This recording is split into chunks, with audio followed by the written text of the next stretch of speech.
All right, good evening and welcome to the 5 p.m. Tulsa City Council meeting. You can view this meeting on our Facebook page or YouTube channel, Cox Channel 24, or at tgovonline.org. Assisting the council tonight are Jack Blair, City Attorney, Lori Doring, our Secretary to the Council, and Beth Tankard from the council staff. If you wish to speak on an agenda item, please see Beth to complete a request to speak card prior to that item being read. You will not be allowed to speak on any item that has already been read. Please join us in pledging allegiance to the flag of our country and remain standing for a moment of silence. I pledge allegiance to the flag of the United States of America and to the republic for which it stands, one nation, under God, indivisible, with liberty and justice for all.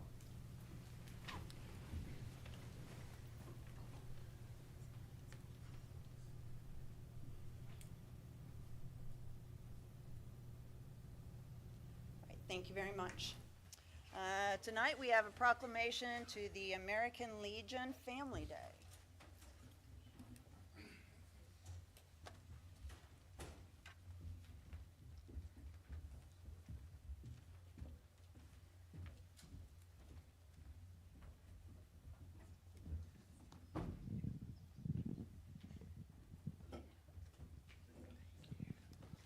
Something must be going on tonight. There's a lot of people here. That's what it is, Mario. So good evening, everybody. Thank you for being here. So this proclamation is American Legion Family Day. And the proclamation reads as such. Whereas since 1919, the American Legion has had the noble mission of serving and advocating for veterans and their families across the country, including the many citizens of Tulsa, and whereas the local Legion posts, American Legion Post 1, Post 308, and Post 1776, have a long and proud history of service to the nation, state of Oklahoma, and the city of Tulsa through programs supporting veterans, youth, and civic engagement. And whereas the city of Tulsa honors the service and sacrifice of the men and women who have worn the uniform of the United States Armed Forces and recognizes the continued contributions of veterans and their families to our community. And whereas the American Legion has designated the last Saturday in April as American Legion Family Day, and this year it also observes the celebration of the 250th birthday of the United States. And whereas, a lot of whereases in here, Tulsa's Legion family will rally the community together to commemorate the historic milestone on Saturday, April 25th, in what is known as the Red, White, and Blue Fair, featuring outstanding family entertainment for citizens of all ages. Now, therefore, we, the mayor of the city of Tulsa and the Tulsa City Council, do hereby recognize April 25th, 2026 as American Legion Family Day. In witness thereof, we hereby set our hands on this 22nd day of April 2026. So one of the interesting things, if you don't know about, we bring these folks up here. Thank you for being here. The interesting thing about the VFW and the American Legion is they're two separate organizations, but they're both veteran organizations. The VFW is specifically for combat service overseas, and the American Legion, you only have to serve 1 day of active duty service to be eligible to be a member. It was formed in 1919 and was brought up in concept, if I remember correctly, by Teddy Roosevelt Jr. right after World War I. So thank you for your service, and I think Post 1 is the longest continually active post in the United States. Possibly in the world, yes. So thank you for your service, and thank you for your work to the community. So we're going to come down here and take a photo. Come on up, Legion.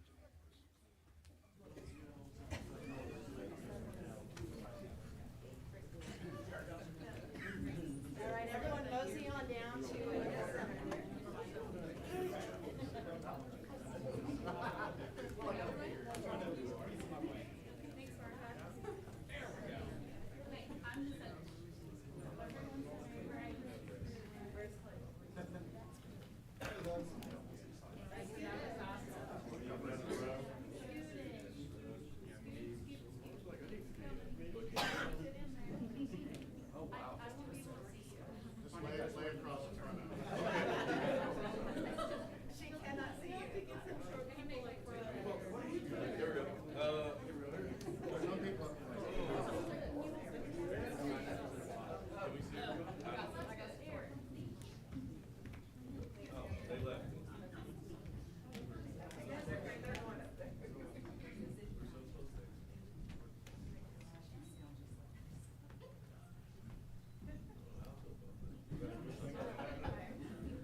can't see you down there.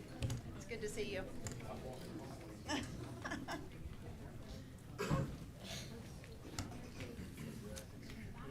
All right, here we go. People wishing to speak on an agenda items are limited to 5 minutes total per meeting. Public input is a time for members of the public to provide insight on the agenda item. Due to the meeting format, public input is not a time for a question and answer period. All comments should be relevant to the agenda item and directed to the council. We are using an electronic timing system. In front of the speakers at the microphone, there is a timer that will count down the time used. A green light means you can go, will indicate your time is running. Yellow light cautions you that you have 30 seconds remaining in your allotted time, and a blinking red light will be shown when your time has concluded. We ask that you stay within your time limit so everyone wishing to speak is given equal time. Please keep the podium area, railings, and aisles free from recording devices and tripods. Recording equipment and accessories, including tripods, must be set up in the media center. Good job, guys. Thank you very much tonight. Did a good job. As posted on tonight's agenda, certain items are subject to consideration and possible approval, adoption, denial, amendment, or revision. I call this meeting to order. Please call the roll. Counselor Hall Harper. Here. Counselor Archer. Here. Counselor Dutton. Here. Counselor Bellis. Here. Counselor Gilbert. Here. Counselor Bengal. Here. Counselor Dr. Wright. Here. Counselor Lakin. Yes, here. Counselor Bush. Here. All right. Item 1, receipt and filing of minutes. 1A, minutes of special meeting held at 6 p.m. on March 30th, 2026. B, minutes of regular meeting held at 4 p.m. on April 1st, 2026. C, minutes of regular meeting held at 5 p.m. on April 1st. Do we have any speakers? There are no speakers. Is there council discussion? Move to approve items 1A through C. Second. Please call the roll. Counselor Lakin. Yes. Counselor Bush. Yes. Counselor Hall Harper. Yes. Counselor Archie. Yes. Counselor Dutton. Yes. Counselor Bellis. Yes. Counselor Gilbert. Yes. Counselor Bengal. Yes. Counselor Dr. Wright. Yes.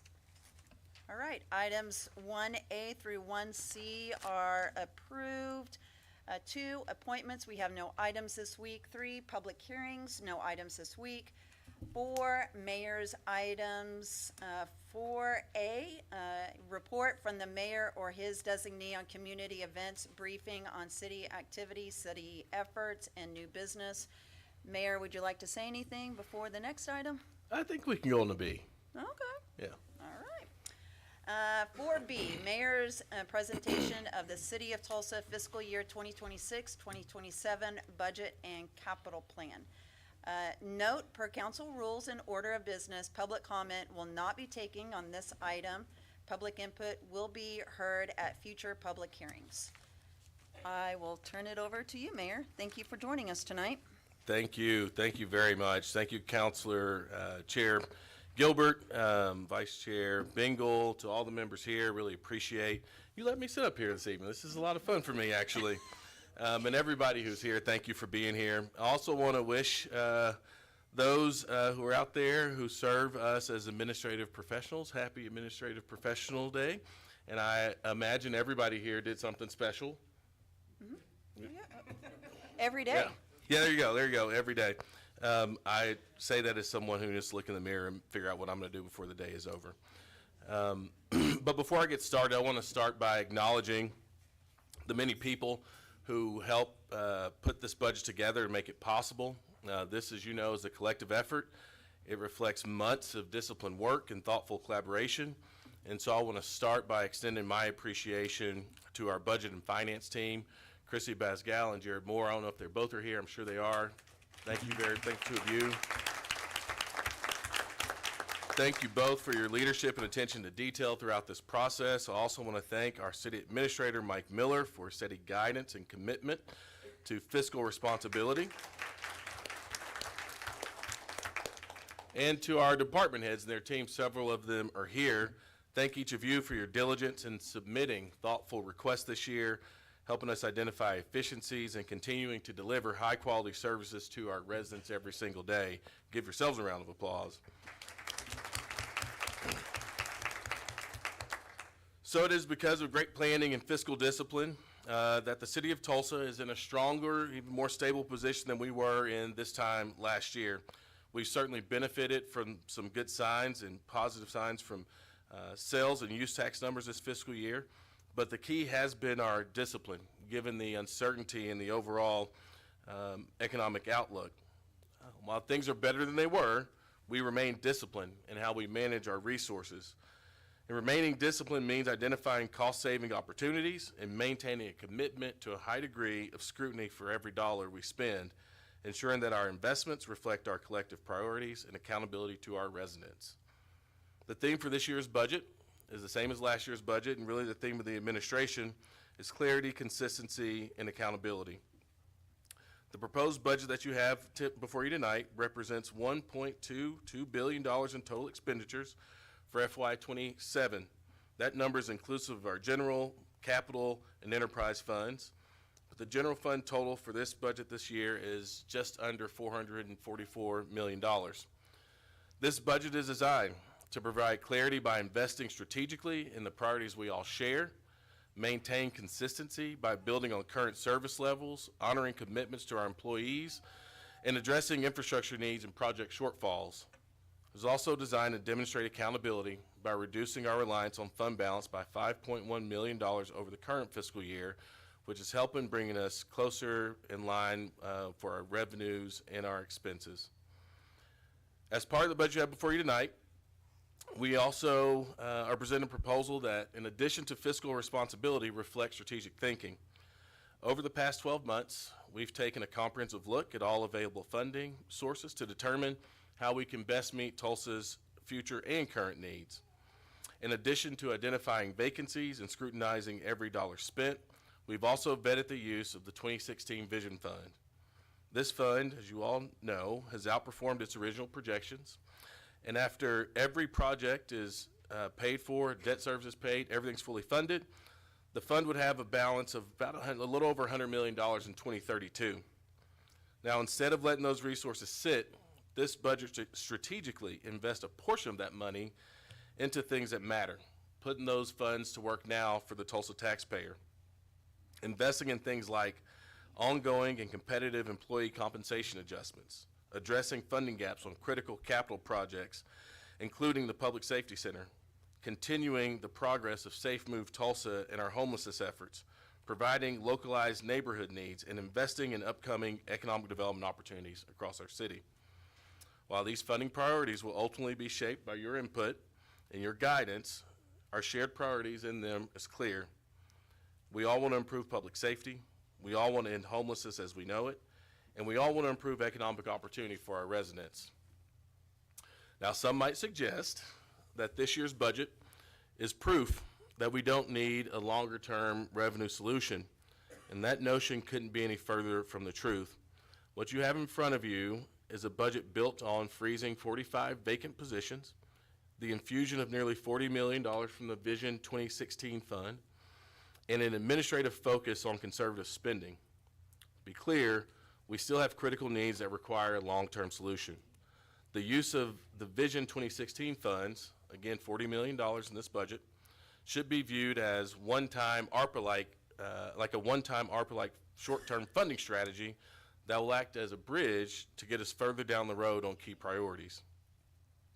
When it comes to key priorities and the core functions of government, public safety is at the top of the list. I want to start by expressing my appreciation to our Public Safety Commissioner, Laura Roberts, for her leadership and leading the way to helping us achieve our goal in becoming America's safest big city. Her work overseeing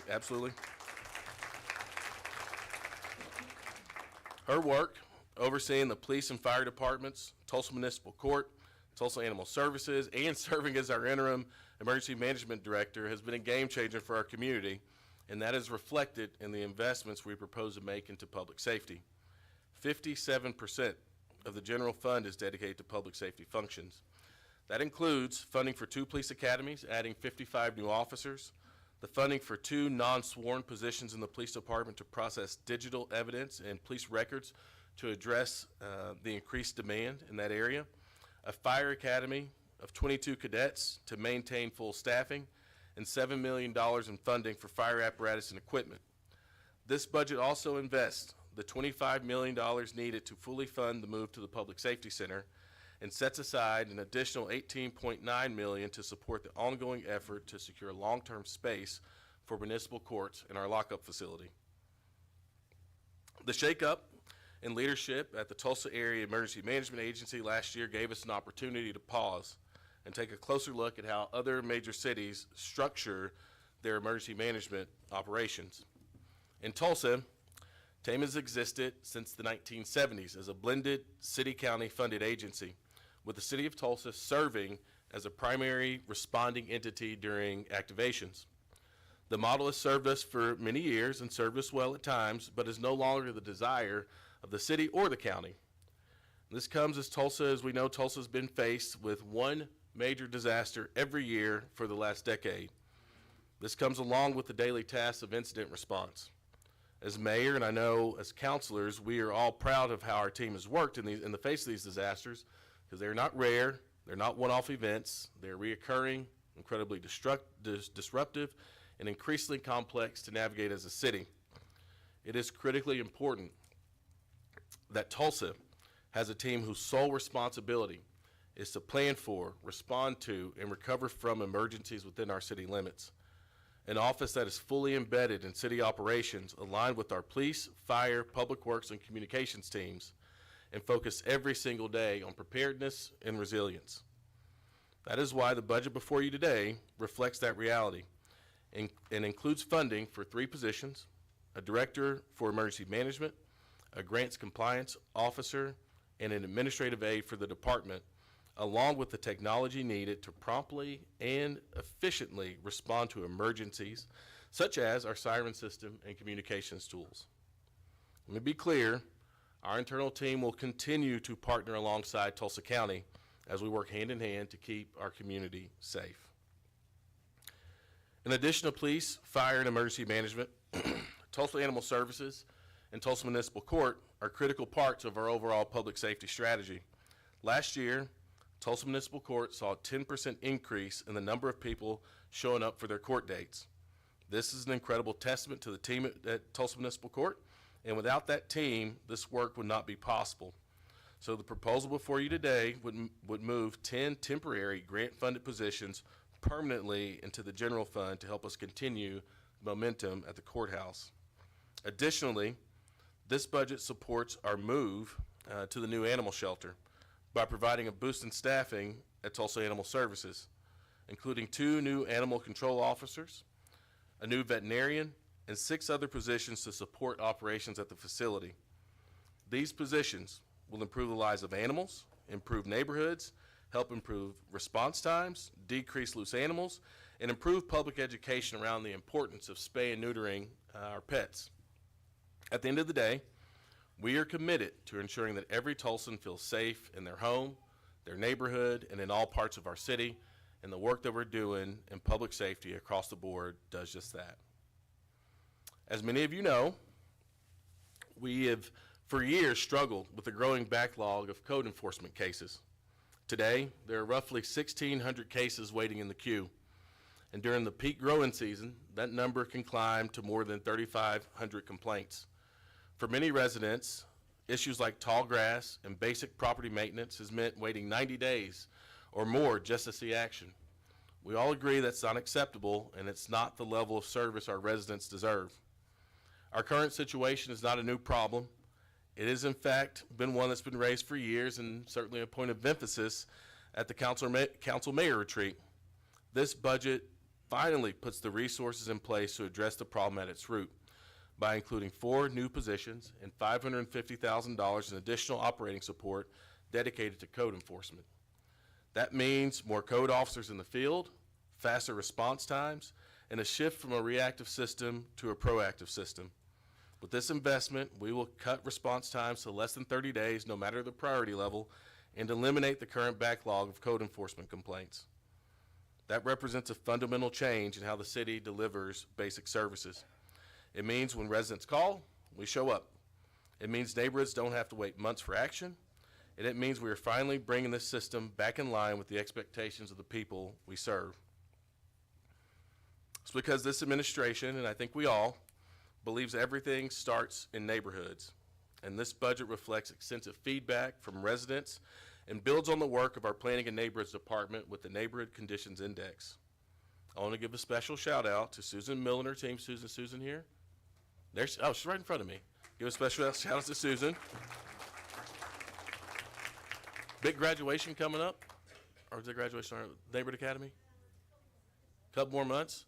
They promised a 90% graduation rate, so we're going to see what happens. But I want to give a shout out to Susan and her team for their work as the NCI continues to engage citizens, invest in solutions, and help us track needs and be responsive to what we hear.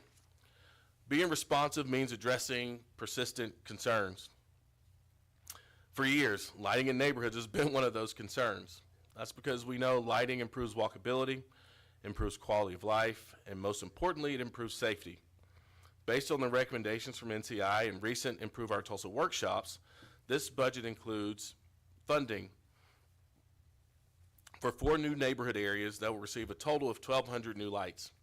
These neighborhoods include the Sequoia, Suburban Hills, and Charles Page neighborhoods, as well as the Riverwood neighborhood at 61st and Peoria. There we go. Tulsans in this area, and their counselor, have been asking for a long time for increased public safety infrastructure, and we're happy to report that this proposal would add 630 new lights between 51st and 71st Streets along Peoria. This will be a big investment for Tulsa neighborhoods and a critical component to improving neighborhood conditions across the city. Improving Tulsa means continuing our aggressive focus on addressing homelessness. Over the past 8 months, we've witnessed the success of Safe Move Tulsa, our effort to eliminate street sleeping on our pathway to functional zero homelessness by 2030. Safe Move Tulsa is a new way of doing things through a strategy spearheaded by the city and a network of partners and business leaders to drive real results. Since November, we've housed nearly 120 people, closed 5 encampments, 6 if you include downtown, and every day since we've worked to ensure that those encampments do not return. At the same time, we're working to ensure our efforts include other supports, including rapid exits for those who need a quick resolution to homelessness. It is our hope that we can house more than 1,000 people by the end of the year through this strategy. But as many of you know, this work requires investment. The best experts in the field and our partners have all made that clear. We will not reach our goal without a significant financial commitment from the city. And so the budget proposal before you today is reflective of a significant commitment. In FY27, we propose spending $6.5 million as part of a $23.5 million overall commitment to homelessness from the Vision 2016 fund. These resources ensure there will be no gaps in service delivery, at least for the next couple years, as we work for longer-term funding solutions. This level of investment is the largest the city has ever committed into a strategy directly focused on getting unhoused folks off the streets. In addition to addressing our challenges, this budget also is designed to grow our economy from the bottom up. When it comes to transforming communities and creating more opportunities for our residents, we must invest in the people and places we rely on. This includes continued investment designed to support job growth, attract new businesses. With the proposed investment from the Vision 2016 fund, this budget will infuse resources to make quality of life improvements in the amount of $18.5 million to create stronger economic and neighborhood conditions across the city. We do that knowing that economic growth is not possible without great infrastructure.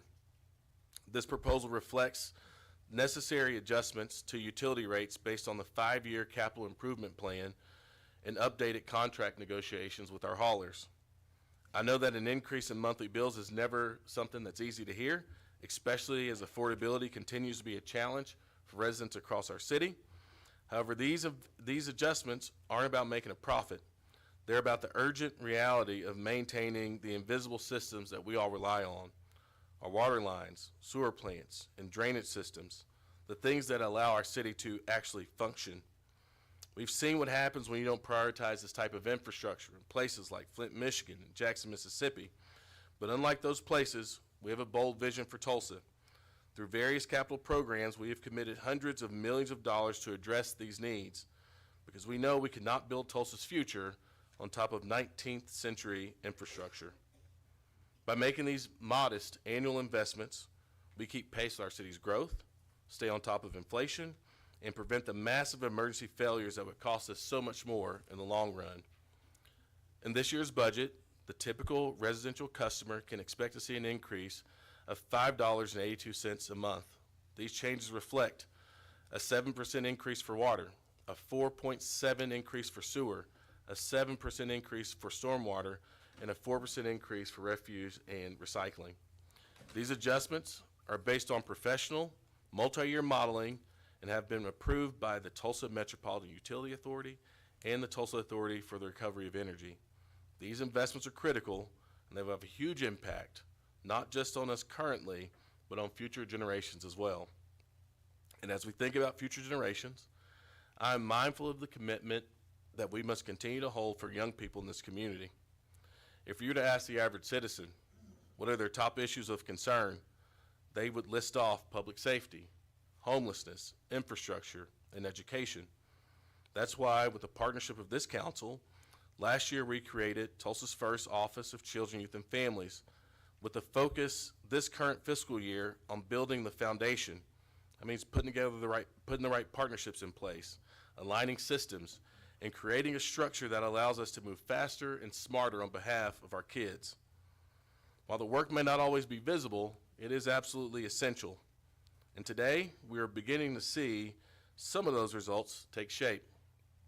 In just the past year, we've created the first children's cabinet, bringing over 30 leaders from across systems together around a shared goal, a focus in this first year around housing stability for children, transportation, early grade literacy, and youth internships. We've launched 5 action alliances consisting of over 100 representatives from across the city, as well as high schoolers themselves, to drive the work that we're focusing on as we work across the cradle to career continuum. And because of a shared goal and clarity on student outcomes, we've seen improvements. More than 150 additional children enrolled in pre-K, more than 830 students no longer chronically absent, more than 200 additional 8th graders now proficient in math, all signs that our youth are finding that pathway to economic mobility.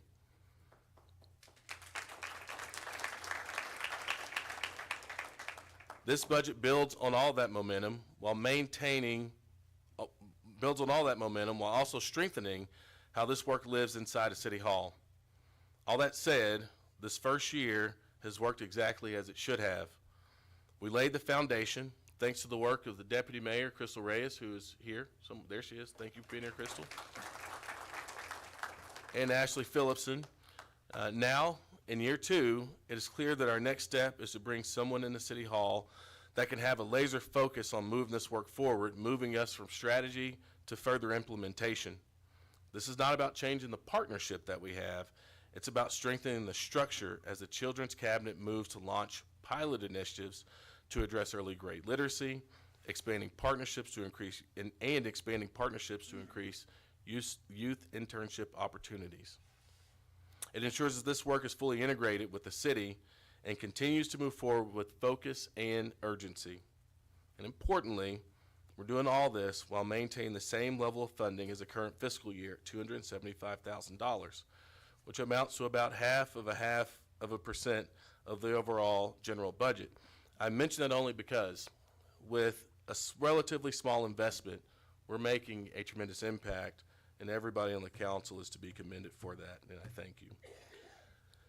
So this budget supports a wide range of services that Tulsans rely on daily, including everything from maintaining parks and public spaces, keeping pools open during the summer, operating youth programs and day camps, fully funding our crossing guard program, supporting Route 66 Centennial related initiatives, ensuring mowing cycles are covered across the city, and making sure our trash and graffiti crews are funded. Shout out to Phil Lakin.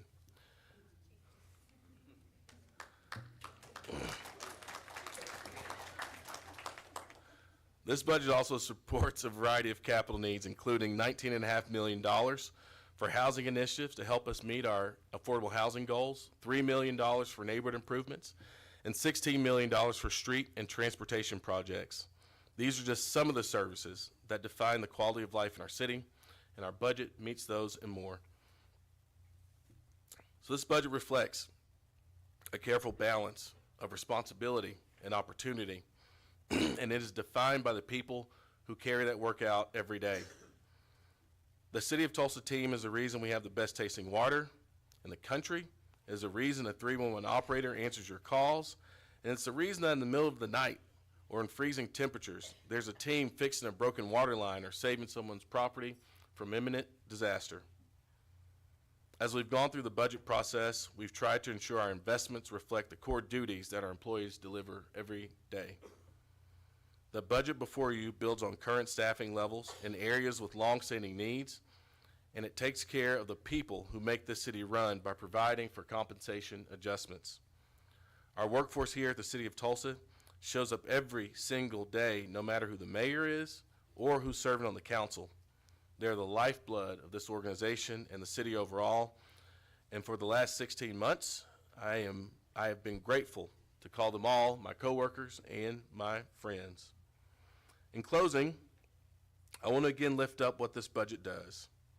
It ends the backlog on code enforcement complaints. It raises wages for sworn and non-sworn employees. It increases the permanent staffing levels at Tulsa Animal Services and municipal courts. It invests in homelessness as we continue our path to functional zero.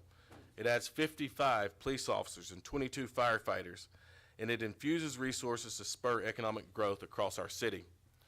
This budget is informed by so many, including the members of the council. I want you to know that in every meeting, every one-on-one opportunity, every retreat we've had, I have listened, and our team has listened. And what we have provided is a pathway forward on the issues critical to you and our shared constituents. Over the coming weeks, I look forward to working closely with each of you to refine this proposal, align our shared priorities, and ensure that we are meeting the needs of this community head on. I am confident that together we can navigate the challenges ahead and continue building a city that is not only strong today, but sustainable for the future. With that, Chairman Gilbert, Vice Chair Bingle, and councilors, I respectfully submit this budget for your consideration. Thank you very much. All right. Thank you.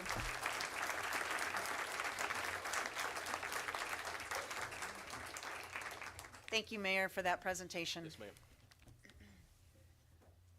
All right, the remaining items 4C through 4Q will not be read aloud. However, public comments will be received on these items.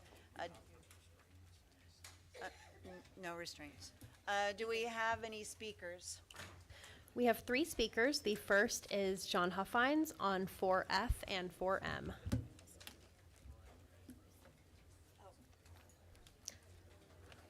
No? Thank you, councilors. Yes, I am thankful for our honorable leaders. Peace, yes, peace. I'm grateful for the Honorable Council Chair, Karen Gilbert, the Honorable Vice Chair, Christian Bingle, Honorable Councilors, staff, team, and security. We're thankful to the citizens of this great city of love, Tulsa, Oklahoma. It is a joy to be with you on this 22nd day of April in the year of our loving Lord, Jesus Christ, 2026. Yes. Agenda item 4F. A joint resolution by the mayor and the city council of the city of Tulsa, designating the city of Tulsa and the city of Sumy, Ukraine, as friendship cities. Mayor, councilors, thank you for this resolution establishing a friendship city relationship between the city of Tulsa and the city of Sumy, Ukraine. Research shows Sumy is a historic and vibrant city in northeastern Ukraine, home to approximately 250,000 residents and located near the Russian border. It is a place of resilience, learning, and community life with universities, families, and strong civic spirit. Sumy also carries a rich spiritual heritage. The city is known for its beautiful cathedrals and churches, including the Holy Resurrection Cathedral and the Transfiguration Cathedral, which stand as historic landmarks in the heart of the city. Even with all that is going on, these sacred spaces remain, carrying forward prayers, faith, and the message of Jesus Christ, the Son of God. As Tulsa forms a friendship with Sumi, we honor their strength, their devotion, and their enduring light. May we supply each other with spiritual strength. The majority of churches in Sumi are part of the Eastern Christian tradition, especially the Orthodox Church, along with Catholic and Protestant communities. These churches share foundational teachings rooted in the Holy Bible. They proclaim Jesus Christ as the Son of God, honoring his life, his teaching, his sacrifice, and his resurrection, and encourage lives shaped by faith, prayer, and love for neighbor. In Orthodox and Catholic traditions, worship includes scripture, prayer, and reverence for the historic Christian faith passed down through generations. Protestant churches also gather around the Bible as the central authority, emphasizing a personal relationship with Jesus Christ and the message of salvation through him. Together, these communities express a shared devotion to Christ and a desire to bring hope, compassion, and strength to their city. This Friendship City designation offers a beautiful opportunity. Two cities, Tulsa and Sumi, connected across nations, encouraging one another in civic life, in community, and in faith in Jesus Christ. May this partnership bring mutual blessing, greater understanding, and a continued spirit of unity. And God Almighty, we invoke your guidance. Agenda item 4M, a special event application, Holy Family Classical School Field Day, scheduled for May 22nd, 2026 at 900 South Boulder Avenue. This special event application for Holy Family Classical School Field Day highlights the strength that comes from gathering students, families, and educators in a setting that celebrates community, learning, and shared values. A day like this encourages healthy activity, joyful connection, and the building of friendships that can last a lifetime. In this school, education reaches beyond academics and includes the formation of character, virtue, and a life rooted in faith. It points to the dignity of each person, the importance of service, and a deep reverence for God through the teachings of Christ. Events like this strengthen both families and our broader community. Thank you for supporting opportunities that nurture unity and lift up the name of Jesus Christ. And thank you, counselors, for always doing your best to help Tulsa be her best. Thank you, Mr. Huffines. Next speaker, please. The next speaker is James Alexander Jr. on 4H and 4I. Good evening, Counselor. Good evening. You know,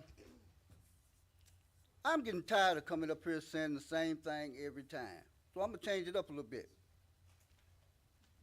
It's time for North Tulsa to get off their knees, stop praying, and come down here and get their money. This is North Tulsa's money. The area, you already know. And look across the nation where this money goes to different cities and different places. You don't see this kind of stuff. You don't see that the city has taken over. You don't see that. And it's time for the city of Tulsa to build up North Tulsa. And this money has been coming over here for over 50 years. And still places in North Tulsa are not developed. Who has the problem? Is it the city? We know the city's history with black people. We know that. It's time to become a world-class city and include everybody. And everybody's money is supposed to go to every place it's supposed to go. This is a mess. You got this money going everywhere but North Tulsa. You got one that's going to the Comanche. And that's not even a good thing because you're bringing in other people for that area. We know that the city of Tulsa, thing is, for North Tulsa, for some blacks to be there, but for us not to be all black. We know that because history shows us that. All right, next speaker, please. The final speaker is Bernice Alexander on 4H and 4I. Good evening, counselors. Good evening. This is a very serious issue. HUD is a very serious issue in this city. This city has grossly misused HUD funds in the area that the funds are sent to help. And this city uses retaliatory behavior to try to punish people who say you need to get it right. Now, we have been working on behalf of the community for over 30 years now. And as I said a little bit earlier, the Justice Department has made a request for information from our neighborhood group about how that area has been treated. North Tulsa, a predominantly black area. So it's time out for what you're doing, because every person who lives in this city matters. Every person. And that, you know, we shouldn't have an opinion about who should be here and who should not be here. We're still working with HUD because this mess that's going on in this city is going to be cleaned up. Now, I think the city has tried to make my husband's home that he inherited from his parents, it has been attacked by this local city government.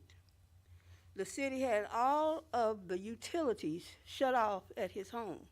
His daddy was a military person who received a Purple Heart. And maybe that's why he had such fight in him. My dad was in the military, and many of my relatives, and even some of the younger generation now, are serving to help keep this country safe and what it should be. Now, what is happening in the North Tulsa community, who is one of the bigger beneficiaries of the HUD funds, is that those people have been robbed. That community has been robbed by this local government, both city and county.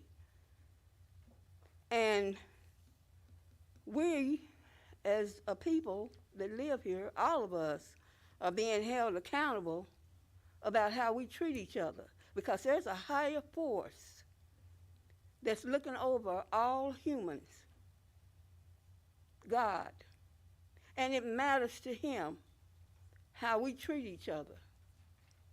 Every person matters to him, and they should matter to us. HUD has created strong, sustainable, inclusive communities and provided monies since the 1960s for black communities as well as other communities. And I don't know how come this council and the county government seems to feel that certain people should be treated a certain way. Now, if the city is trying to make my family an example, the city has shut off all the utilities to our home, my husband's home, that he inherited from his family.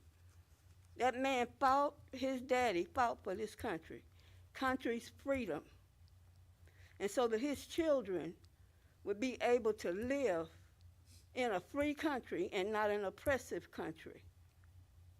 This city body and the county not only have had all utilities shut off, they have had some vandalism taking place with the property that my husband's dad bought when my husband was 5 years old, and he grew up in that property. This city, I'm saying this to you all because I want you to know that this city has no right to take or try to take that man's property. Now, they've tried, and they've been stopped. The city and the 25 county. seconds, Ms. Bernice. So we need to be careful about how we treat each other. This is a serious matter. You've harmed a lot of people. We're not surprised. We're not shocked at the things that you do because we've been working in that community for over 30 years and we know what you do. You let the sewer and the water systems fail. We had to write to the federal government to get those systems in place. Ms. Bernice, your time has passed. Okay? Thank you. You're welcome, but you're going to hear more of this, and the whole city is going to hear more of it, and hopefully the whole city will be more considerate of the people that live here because we all matter, Thank you, Ms. Bernice. and this problem will be solved. Thank you. Is there any council discussion? Move to approve items 4C through 4Q with the emergency clause on 4C. Second. Please call the roll. Counselor Layton, Yes. Counselor Bush, Yes. Counselor Hall Harper, Yes. Counselor Archie. Yes. Counselor Dutton. Yes. Counselor Gilbert, Yes. Counselor Bengal, Yes. Counselor Dr. Wright. Yes. All right, items 4C through 4Q are approved with the emergency clause on 4C. 5, authorities, boards, and commissions. 5A, final plat for Phoenix at 36 North Phase 1, consisting of 1 lot, 1 block on 3.62 acres, located at the southeast corner of East 36th Street North and North Peoria Avenue. B, final plat of Indus Elite, consisting of 2 lots, 1 block, and 8.09 acres, located at the northeast corner of South 129th East Avenue and East 11th Street. Z, rezoning application Z7853 from RS3 to CH for property located on the northeast corner of the northeast corner of Southwest Boulevard and West 38th Place South. Do we have any speakers on any of these items? There are no speakers. Council discussion? Move to approve items 5A through C. Second. Please call the roll. Counselor Layton, Yes. Counselor Bush. Yes. Counselor Hall Harper, Yes. Counselor Archie. Yes. Counselor Dutton, Yes. Counselor Gilbert, Yes. Counselor Bengal, Yes. Counselor Dr. Wright. Yes. All right, items 5A through C are approved. 6, ordinances, first reading. The following items in this section of the agenda will not be read aloud and without objection. Items 6B through 6B will be forwarded to the next council meeting for action. 7, ordinances, second reading. A, ordinance, rezoning ordinance CO 22, a proposed corridor development plan for property located south of the southwest corner of East 63rd Street South and South 105th East Avenue. B, rezoning ordinance Z7849 from IL to CS for property located on the northeast corner of East Apache Street and North Columbia Avenue. C, rezoning application, or rezoning MPD -8 from RS3 to MPD 8 for multiple properties bounded by West 22nd Street South, Main Street West, Woodward Boulevard, and South Riverside Drive. Do we have any speakers? There are no speakers. Is there council discussion? Move to approve items 7A through 7C. Second. Please call the roll. Yes. Counselor Layton, Counselor Bush, Yes. Counselor Hall Harper, Yes. Counselor Archie, Yes. Counselor Dutton, Yes. Counselor Gilbert, Yes. Counselor Bengal, Yes. Counselor Dr. Wright. Yes. All right, items 7A through 7C are approved. 8, council items. 8A, councilors' announcements and reports on current community events, activities, efforts, and concerns. Other than announcements and reports, no discussion will ensue. Counselor Dutton? Yeah, so I want to announce on the 27th that Counselor Hall Harper and myself will be having a joint town hall to discuss the Vacancy Improvement Program, Round 2.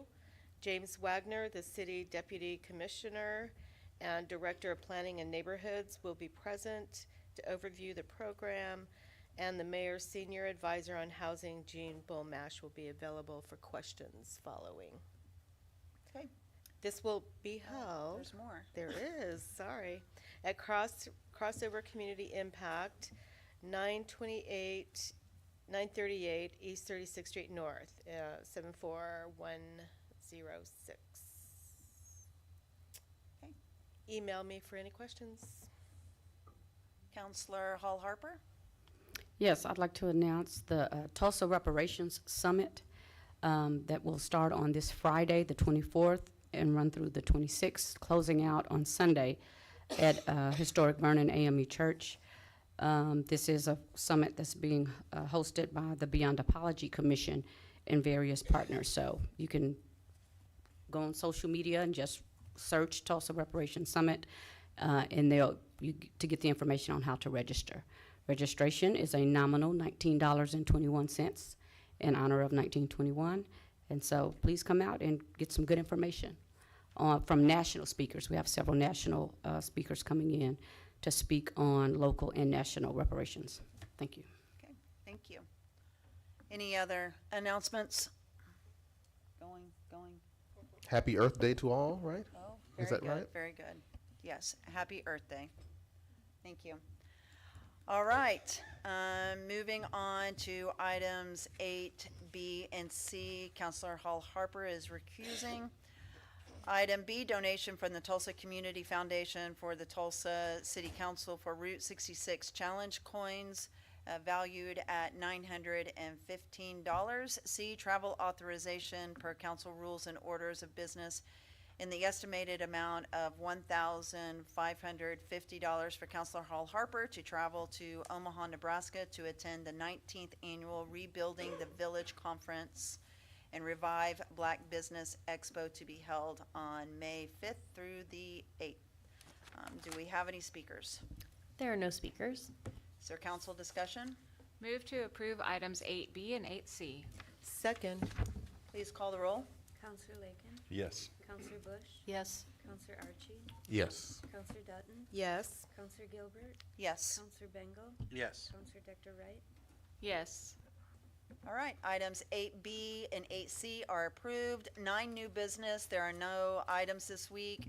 10, hearing of appeals, no items this week. 11, public comments, no comments this week. 12, we are adjourned.